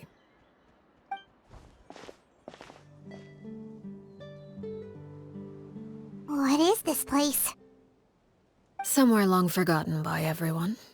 It used to be a grand building. Now it's nothing more than a pile of rubble. No one comes here anymore, nor does anyone care about what once happened here. Although, this place does have something to do with the story I'm about to tell you. It was before I became a Harbinger, and before Lynette and the others joined the House of the Hearth. Due to certain events, I first killed Clervie and then her mother. And this is where it all happened. You were the one that killed Clervie? Patience now. Allow me to explain Clervie's side of the story first. I'll start from the beginning. Clervie was 6 years old when she was brought by her mother, Crusina, to live in the House of the Hearth. From the outside, it seemed like a fairy tale. A thriving family made up of kind adults and friendly children. Crusina was the knave at that time, and the House of the Hearth was under her control. She was Clervie's mother by blood, but she was also the mother to all the children in the house. Clervie was happy here, for a time. But she quickly realized that being part of this family wasn't a fairy tale at all. It was a kind of purgatory. Purgatory? Exactly. The House of the Hearth takes in war orphans from all over Tevat. But as for how to raise them, that depends entirely on the person in charge. Crusina came up with a novel idea. She would teach the children to fight, force them to duel each other, and then crown as the king of the house the child who proved themselves most worthy of inheriting her title. It's difficult to estimate the number of children who died or were maimed in the process. There's little I can say about the ones who died. The ones that emerged with permanent injuries, on the other hand, well, they still served a purpose. They would be handed over to the doctor to be experimented on, or sent away on dangerous missions. Nothing more than tools to be used and then discarded. So those were the experiments Clervie was talking about. But what actually happened to her? You said that Clervie was Crusina's daughter, so if Clervie tried to convince her to stop what she was doing, Crusina probably would have listened, right? Despite being Clervie's mother, Crusina cared little for her daughter. She forced Clervie to join the House of the Hearth only as a means to demonstrate her own impartiality as a mother, to prove that she treated all her children equally. Clervie did try to convince her mother to change her ways, but it was to no avail. After her efforts failed, the only other option was to rise up and try to fight back. Unfortunately, the other children had already been thoroughly indoctrinated into the illusion of happiness Crusina had created. Of course, there was one exception. Someone Clervie's age who knew the truth about the House of the Hearth. Her name was Peru. Wait, the friend that Clervie mentioned? Friend, huh? I suppose we can call her that for now. Clervie was a cheerful and passionate person with a tenacious spirit. Peru, on the other hand, was rather cold-blooded. Her cold-blooded nature allowed her to see through Crusina's facade. Yet, it was also this cold-bloodedness that prevented her from acting against it. At least at first. While Clervie longed for freedom, Peru was convinced that, amid all the fighting and violence, she would make it until the end. Despite their differences, the two became fast friends, united by their knowledge of the truth. Clervie told Peru that she hoped to create a real family, where no one would be killed or sacrificed. There may have been a certain naivete to her ideas, but Clervie proved her determination many times over. She tried countless times to run away, ask for help, or expose the truth. But her efforts only earned her beating after beating. The only thing that kept her going was her strength of will. Even with her body racked with pain, she would still stand on her tiptoes and open the window at night. She and Peru would look out at the moon together, a fierce longing for freedom shining in her eyes. But one day that light simply vanished. Oh no. What happened? Her hopelessness resulted from a culmination of things. 10 years had passed. 10 years worth of failure after failure. She and Peruer weren't children anymore, but finding any chance to escape still seemed as hopeless as ever. It was during this time that Peruer suggested a new plan. If escaping was out of the question, why not take down the very person sitting on top of this throne of lies? Mother herself. Clervie rejected that proposal. She claimed that, as a famous harbinger, Crusina possessed an unimaginable amount of power. Trying to kill her would have an incredibly low chance of success. Clervie never gave another reason, but Peruer could see it written all over her face. Clervie still thought of Crusina as her mother. Killing her own flesh and blood was a line she couldn't bring herself to cross. If she couldn't escape and fight back, then only one option remained. Precisely. Death was the only way that she felt she could be free. It happened during a duel. When she arrived at the dueling ring that day, her partner turned out to be none other than Peruer, the very person that had stood by her side all those years. It was a fierce battle. But ultimately, Clervie decided to let Peruer end her life. From that moment on, Peruer's journey was one written in flames. When the rain finally came and washed it all away, there she stood, the sole victor in Mother's endless game of slaughter. A trail of corpses strewn across her path to success. It was the very result she had predicted 10 years prior. Even then, she believed she would make it until the end. She wasn't surprised by the fact that she emerged as Mother's undisputed heir. Rather, her success left her with an inexplicable sense of restlessness. She was unsettled. And there was only one thing that could quell that sensation. Perhaps you two would like to take a guess as to what it was? Crusina, you mean? But... Correct. This is the place where Peruer killed her best friend. A mere year later, this is also the place where she fought tooth and nail to kill the mother they shared. The moment she acted, any conception of what was right or wrong ceased to matter. It's one of the principles of the house. Only those who survive get to write the rules. Peruer won the battle, and became a harbinger herself. After which Her Majesty, the Tsaritsa, bestowed upon her a new name. Arlecchino. So the Perry Clervie was talking about... It was you all along. You're Peruer. Arlecchino is just a name you got later. I left that name behind long ago. I must say, hearing it now does bring back memories. After I defeated Crusina, the moniker of Mother died with her. I chose to forego the title she called herself, and even chose to give up my own name. I rebuilt the House of the Hearth under a new identity. Not only as Arlecchino, but as father. And that is where the story ends. Any more questions? Yeah. Based on what you just told us, Clervie wasn't a little kid when she was killed. So the Clervie we met... Was she really a spirit at all? I suppose you could call her an illusion born of flame. Her existence is like ashes to a fire. Something left over in the wake of blaze and ruin.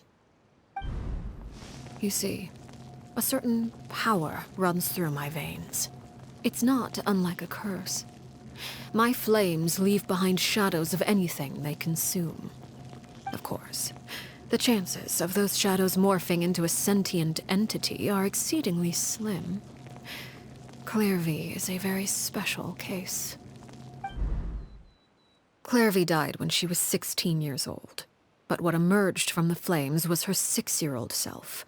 Her appearance wasn't the only thing affected. most of her memories were lost to the blaze as well. Memory is a mysterious thing indeed. Losing a portion of your memories will alter your sense of self. Lose 10 years' worth, however, and it would be like living in the past. Like returning to a version of yourself that never grew up. No wonder Paimon got such a weird feeling when we were talking to her. Perhaps I should put it this way. Clervie is someone trapped in time. It may seem like she exists with us in the present, but she truly lives in the confines of her own past. So if all of that is true, then you must have known about Clervie for a long time. Indeed. She's a rather volatile and unstable entity. Sometimes she would look after the children. She's even saved some of their lives. But other times, she would hide from me and become obsessed with revealing the truth about the house to anyone who will listen. Shadows don't have the capacity to learn or grow. Any new information they encounter is quickly forgotten over time. Your attempts to expose Clervie to sunlight. They failed, yes? The reason is actually quite simple. In Clervie's mind, the house is impossible to escape, and it is this very perception that traps her there. But no matter. All I have to do is kill her again, and all will be resolved. I don't anticipate so much as a single speck of ash will be left behind this time. Wait! Paimon can understand why you might want her gone, but isn't there another way? So what if she's trapped in her 6-year-old self? She's still your friend! At least talk to her first! It's too late for that. She broke the rules, and now she must be punished. That goes for Filial and Nantoy as well. She's had quite the effect on them. I hope you understand the difference between Crusina and myself lies in our formulation of the rules, not our policy for enforcing them. Upholding the rules without question is a trait we both share, because that is how a household should be run. Is this really what you want to do? Whatever could you mean? Don't you want to say a proper goodbye at least? Whether as a killer or as a father, there are two things that must be avoided at all costs: anger and sorrow. Anger makes you impulsive. Sorrow causes you to waver. Well, it appears it's about time to proceed. Before we arrived, I told some of my well-behaved children to bring our troublemakers here by nightfall. I do believe I've kept my end of the deal. I give your friends quite a bit more time. As for what happens now, we'll just have to wait and see.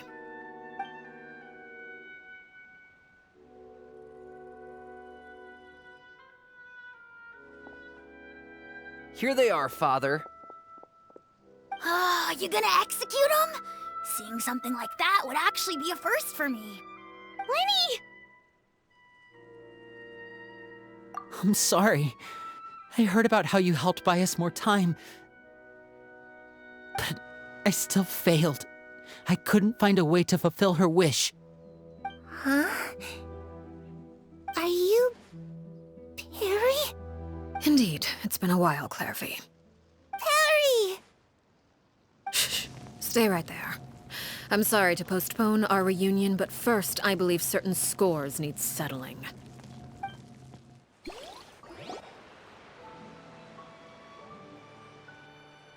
Father, let me explain.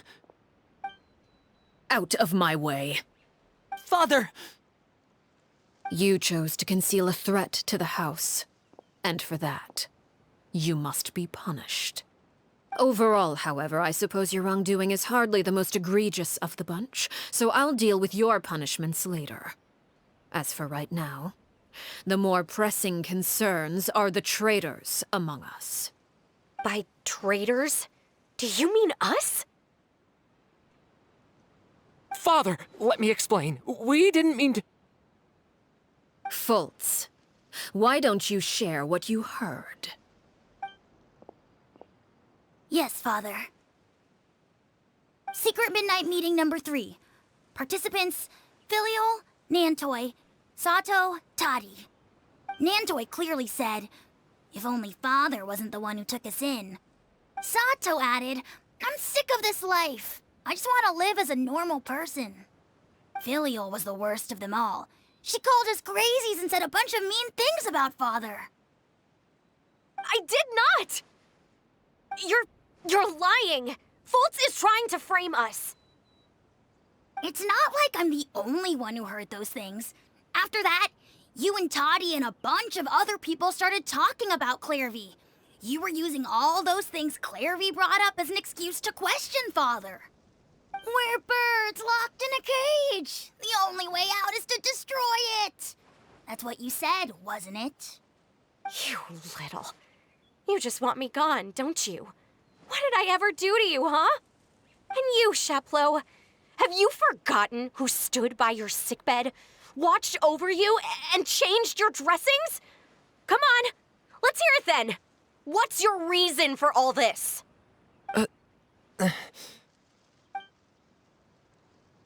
You're wrong, Filial. We don't want you to die. You're our family. Liar. You wouldn't be doing this if that were the case. So why? Why have you backed us into a corner? We all live in the House of the Hearth. You know the type of work we do, Filial. A single betrayal can cost dozens of us our lives. It's not like it's never happened before. That kind of thing is hard to forget. That's why the House of the Hearth cannot tolerate any form of betrayal. Ever since we came to Poisson, you've had 7 secret meetings. A lot of the things you talked about really crossed the line. You've been spying on us for half a month? Wait a second. Now that I think about it, the move to Poisson was just a way to make it easier to spy on us, wasn't it? Because we were all in one place. You've had this planned all along. Filial, Nantoi, I'm sorry. I owe you both my life. I owe Clervie too. If it weren't for all your help after I got poisoned, I wouldn't be standing here today. If this were any other situation, I would do anything to repay that kindness, even if it cost me my life. But rules are rules. I'm sorry. My hands are tied. Why? Why? That's enough, Filial. We made a mistake, and we should own up to it. We broke the rules, plain and simple. And now we have to face the consequences. I'm sorry, Sheplo. Fultz. I'm sorry, Father. We accept our punishment. Sheplo, according to the rules of the House of the Hearth, how should these traitors be punished? All those who betray the house pay with their lives. And so it shall be.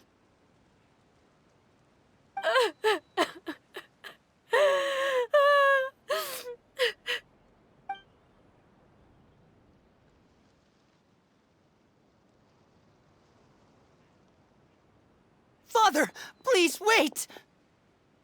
Something you want to say, Lynnie? Please reconsider, Father.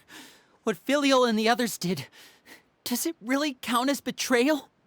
We all come from broken families. From the very first day we joined the House of the Hearth, we wanted nothing more than to make it a real home. But the truth is, none of us know what a real home should look like. I'm not saying I have all the answers. All I know is this. Killing Filial and the others may uphold the rules, but doing so will only bring us further away from being a real family than we've ever been. So please, Father, please reconsider. I agree with Lynnie. Father, please. Lynnie, you...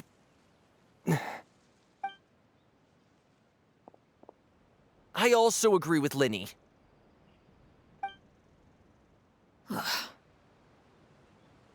An order once given cannot be rescinded. However, given the extent of your determination, I suppose we shall have to go about this a different way. Draw your weapons and face me. Our weapons? Father, are you referring to a duel? Precisely. The rules of the house will not be altered. Traitors must be punished. However, resolving disputes with a duel is also one of our rules, one that also applies to me. Demonstrate a sufficient showing of strength, and I shall offer a concession. Wait. Beat Father in a duel? Impossible. Father is way too strong, even for Lenny.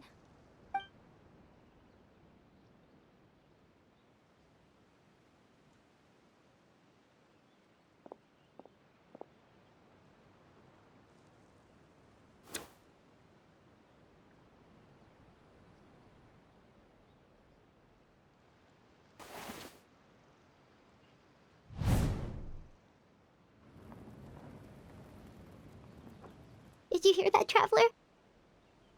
Lenny and the others have to duel the Knave. What should we do? Can they really win something like that? If they lose, those people from the house are really gonna be executed. Hey, are you listening?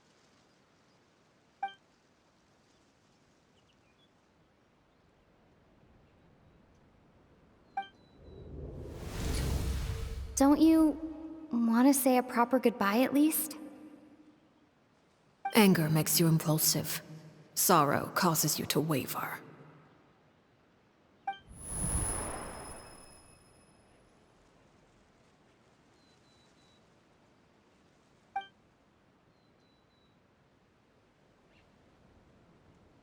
Oh, looking at that expression on her face, she seems really serious about this.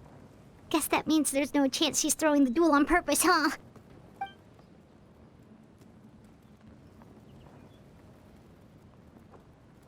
When guests are around, families are often on their best behavior. And any disputes are less likely to escalate. When the time comes, make the choice that you deem most appropriate in the situation, and lend your help to the House of the Hearth. What's wrong, Traveler? Hey, where are you going? Traveler? You're asking to join the duel against the Knave? I'll allow it. We do have a ready-made dueling ring at our disposal, after all. All I would advise is this. Keep a firm grasp on your weapon, and give it your all. Any less, and you may just lose your life.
You should know better than to crowd in one place.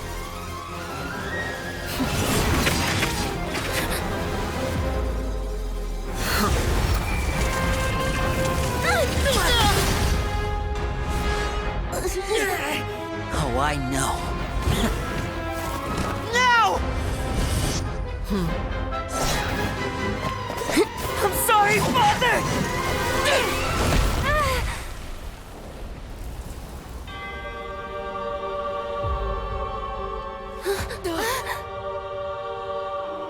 Sorry for what? This pitiful excuse for an attack.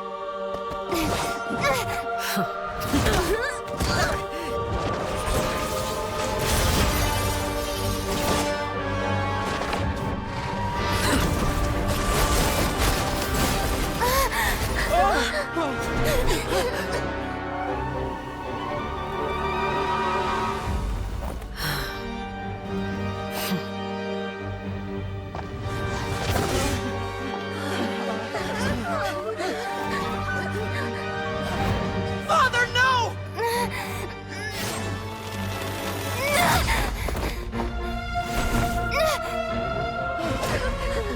Made it out, did you? You're stronger than I expected.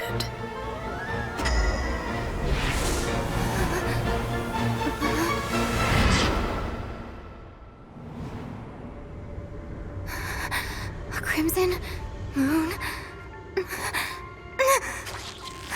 I can't move.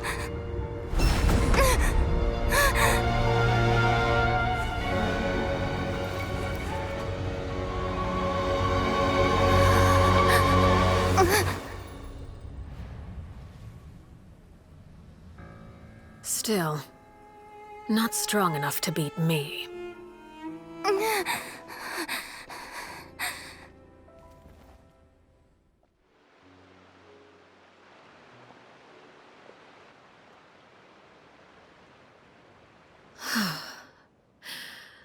I believe we can end things here.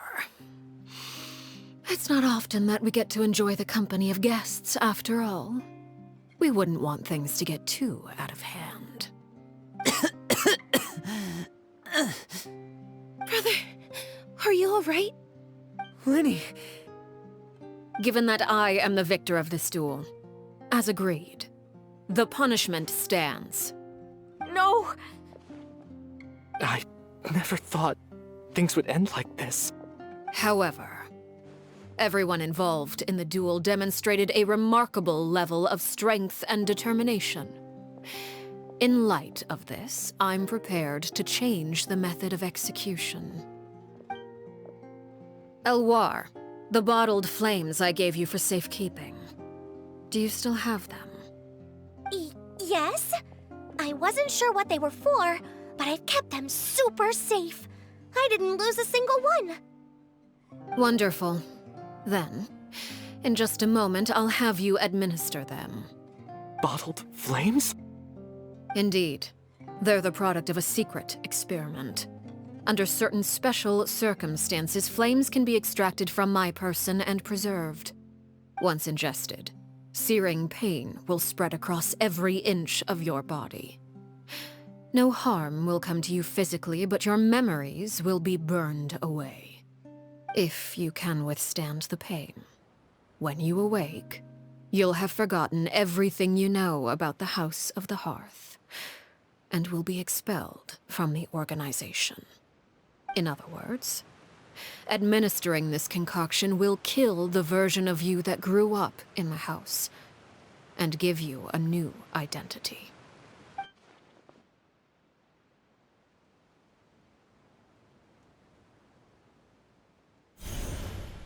Memory is a mysterious thing indeed.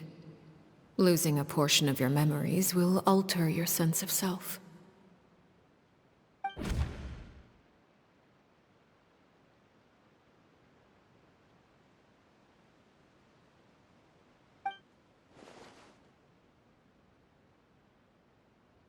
So, you're just letting us go, Father? You misunderstand. Memories are extremely important. Once consumed by flame, the version of you standing before me will die, and our secrets will die with you. So no, I don't intend to just let you go, because the person who survives will be nothing but a stranger. Even so, I won't have to live in fear anymore. I'm sorry, Father.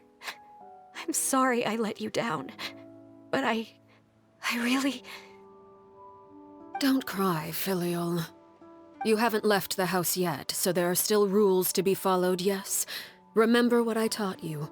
Anger makes you impulsive, sorrow causes you to waver. Don't let yourself be controlled by your emotions. Of course. I'll remember. Dry your tears, and go pursue the life you really want. Yes, Father. Chaplot, Foltz, Elwar. Take them back to Poisson. And bring Linny and the others as well. I prepared 3 extra vials of bottled flames. As for whether to take them, the choice is yours. Goodbye, children. The next time we meet, I will no longer be your father. Thank you for all you've done for the house. I hope you have bright futures ahead of you.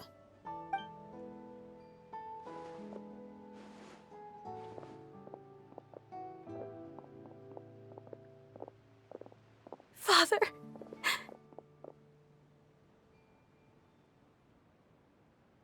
Let's go.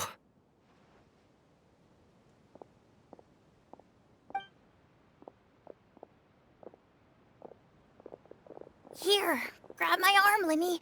I'll help you walk back. Thank you.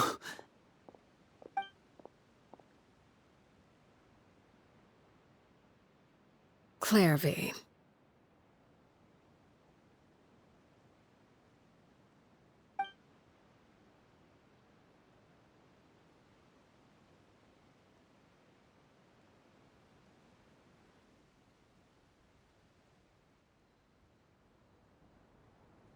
Can we talk now? I've been waiting for a super long time. You really are Perry, aren't you? I haven't seen you in so long. How come you're all grown up? Wait, did I somehow travel to the future on accident? Or am I dreaming?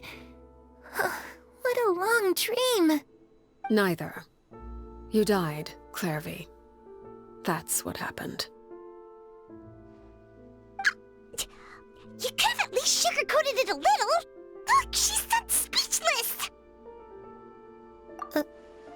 Oh. Okay then. Huh? That's it? You accepted it just like that? Yep. If that's what Perry says happened, then I believe her. Perry wouldn't lie to me. Plus, I don't really need to know why I'm like this. I'm more curious about what happens in the future. If you're a harbinger now, Perry, that means Mother is gone, isn't she? Can you tell me about it? I want to know what happened to her. And to me. You never stopped trying to defy fate. At first, no one believed you. You could only vent your frustrations to the moon. In fact, you often sought comfort in the night sky. You wanted to see the aurora, so one night we promised each other we would go to Snezhnaya to see it together. Later on, you tried to run away, but you were brought back each time. Mother spared your life, but it wasn't out of kindness. Instead, she decided to make an example of you by slowly torturing you over time. That way, the other children would know what happens to traitors. Still, you never gave up. Mother hoped that through ruthless duel after ruthless duel, she would be able to crown an ultimate victor among the children she raised. But you called on everyone to unite, to fight to a draw in order to reduce casualties. Your efforts may have only delayed the inevitable, but still. You gave them hope. You tried everything you could think of, but every attempt ended in failure. Still, you never turned your sword on Crusina, and you never turned it on me. On that gloomy day, you told me, "For the last 16 years of my life, I've done everything I can to fight for freedom. But now, I realize that the only freedom I truly possess is the freedom to choose to die." I never imagined I would say something like that. I must have been feeling really worn down. But somehow, I still think I understand. According to Mother's plan, only one of us was going to make it until the end. And I always hoped that person would be you. If I could do it all over again, I still don't think I would make a different choice. Even when I first met you, I knew you'd be able to do what I couldn't. Is that so? Even now, I'm not sure I truly understand what kind of freedom you are trying to pursue. But as the head of the House of the Hearth, and as the children's father, I've tried to give them the most basic of freedoms. The freedom to choose their own fate. It's something I discussed with the Iudex of Fontaine. The children who want to leave the house will have their memories wiped clean of all secrets pertaining to the organization. In return, they will be allowed to live a normal life in Fontaine without being prosecuted for their past. Of course, I won't simply hand freedom to them on a silver platter. They have to fight for it and prove themselves worthy of it. Only freedom that is earned has true value. That's more than enough. That's exactly the kind of life I was fighting for. You know, Perry, I think you're a pretty amazing king, and a really great father, too. I'm really happy that you're the one who took over the house. I guess I do have one regret, though. I still haven't seen the outside world. Well, it just so happens that our dear guests over here have been to many nations and traveled to countless places. Perhaps they would be willing to tell you what the outside world is like. Really? Of course! We've traveled all over the place. We've got so many stories, we could probably talk your ears off for 3 days straight!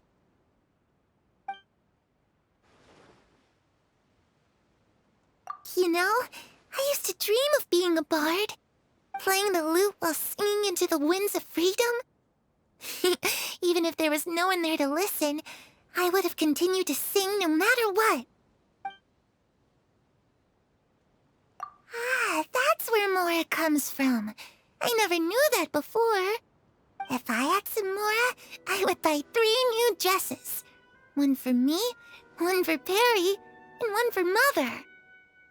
It's just too bad Perry doesn't like wearing dresses. And Mother, well, she probably wouldn't accept something like that either. I guess I'd just have to keep them all for me then. I could wear a different one every day. Those yokai you mentioned, what do they look like? I once saw a drawing of this one guy with horns on his head and a super scary face. Are there any yokai like that? Oh, sounds like you're talking about an Oni. Yep, we've met one, and let Paimon tell you, they're not nearly as scary as they look. I was always too afraid to skip Mother's fighting lessons. But at the academia, I bet you could do all sorts of secret things in class. Things that have nothing to do with studying. I'm just kidding. Being able to study whatever you want without having to fear for your life actually sounds pretty great.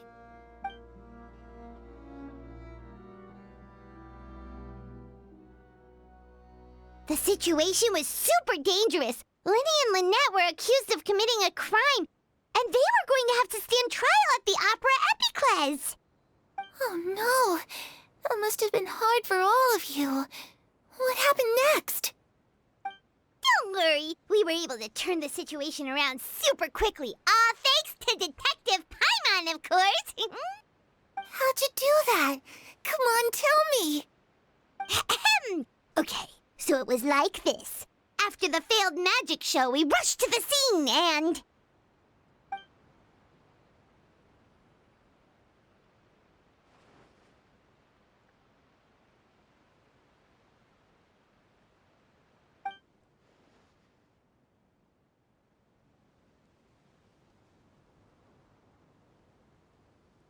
Shadows don't have the capacity to learn or grow. Any new information they encounter is quickly forgotten over time.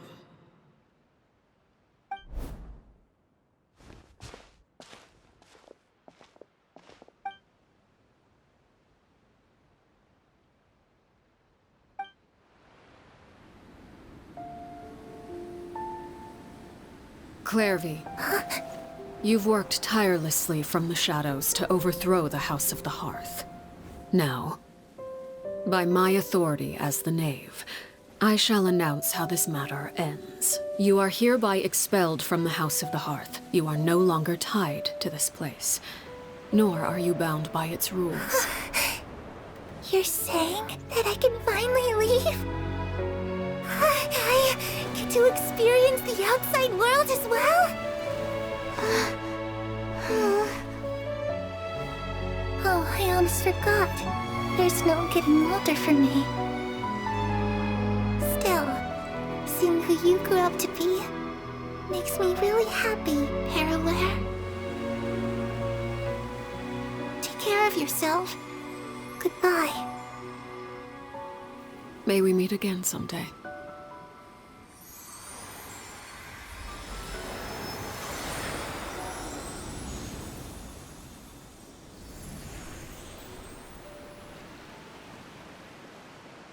Clervie. She left so soon. Paimon didn't even get to finish her story. I also have certain sentiments left unsaid. I wanted to tell her that the aurora I saw in Snezhnaya was just as beautiful as the ones in the pictures. But a shadow's memories reset at dawn. Had we delayed any longer, we wouldn't have had the time to say goodbye.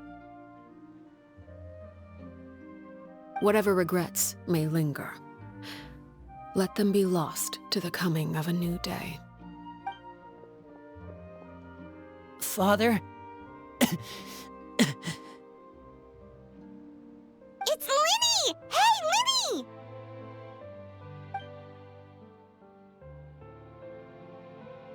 What is he doing back here? Let's go check it out.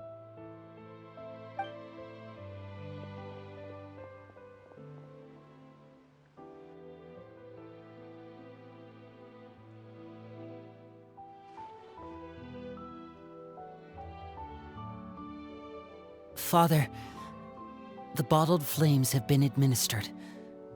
Filio and the others have left the house. And you? What have you decided? Thank you for giving us that choice, Father. But we never wanted to leave the house. It's the only home we've ever known. Lynette and Freminet feel the same way. They're recuperating back at the Hotel Bouffe Tété. But I decided to come back and tell you where we stood. I'm sure you're well aware of the expectations I have for you. I want you to follow in my footsteps and become the next king of the house. Yet you seem to have different ideas. I must admit, I'm rather surprised by your decision to stay. There's nothing wrong with choosing to live a quiet life. Leading this organization is a heavy responsibility, one not so easily carried by someone forced onto the throne. I just never understood what you saw in me. What made you believe I was deserving of that throne? You're brave, talented, and, most importantly, you cherish your family. You would do anything to protect them, even if it costs you your life.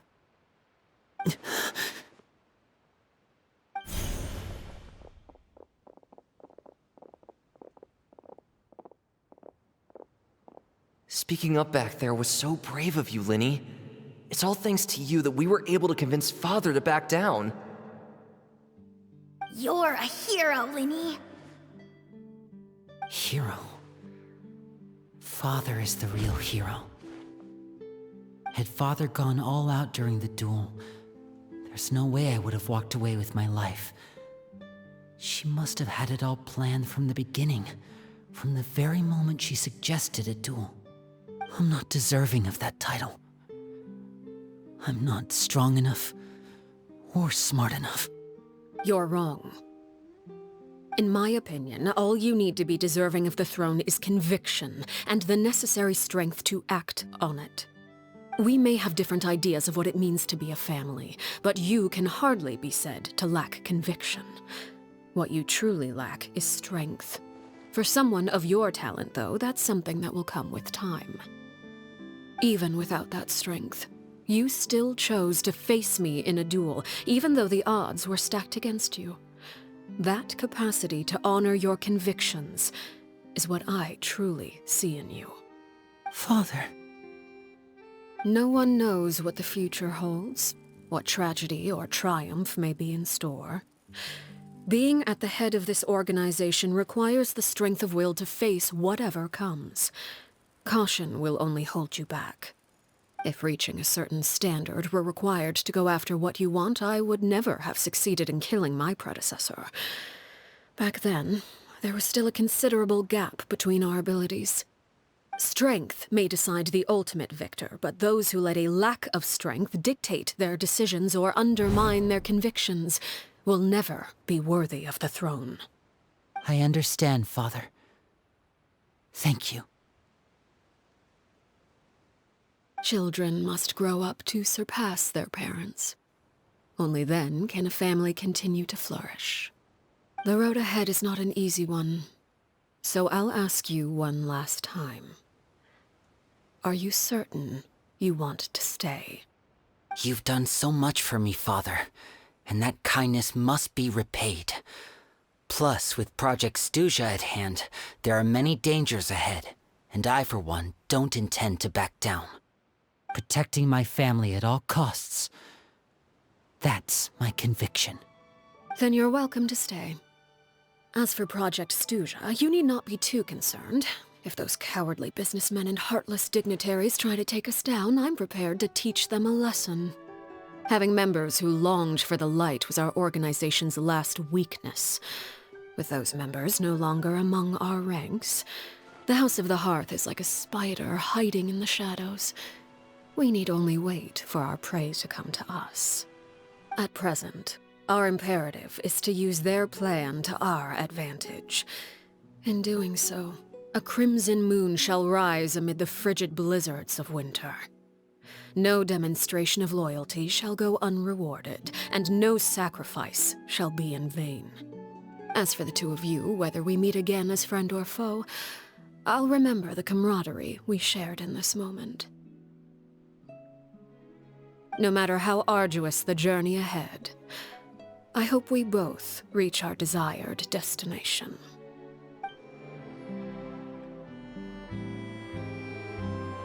Lynette? Freminet? How are you feeling? Much better. Whew, what a relief! What about you? Are you feeling all right? I knew you'd come out unscathed. Us, on the other hand, well, we've been bedridden for 2 days. I couldn't even turn over. Oh, and I wanted to ask, is Clervie gone? Lynette and the other members have left Poisson and returned to the House of the Hearth. According to him, there haven't been any more sightings of a spirit roaming the house. I see. I'm glad. Father came to check up on us 2 days ago and told us about what happened with Crusina and Clervie. Actually, I've met Crusina before.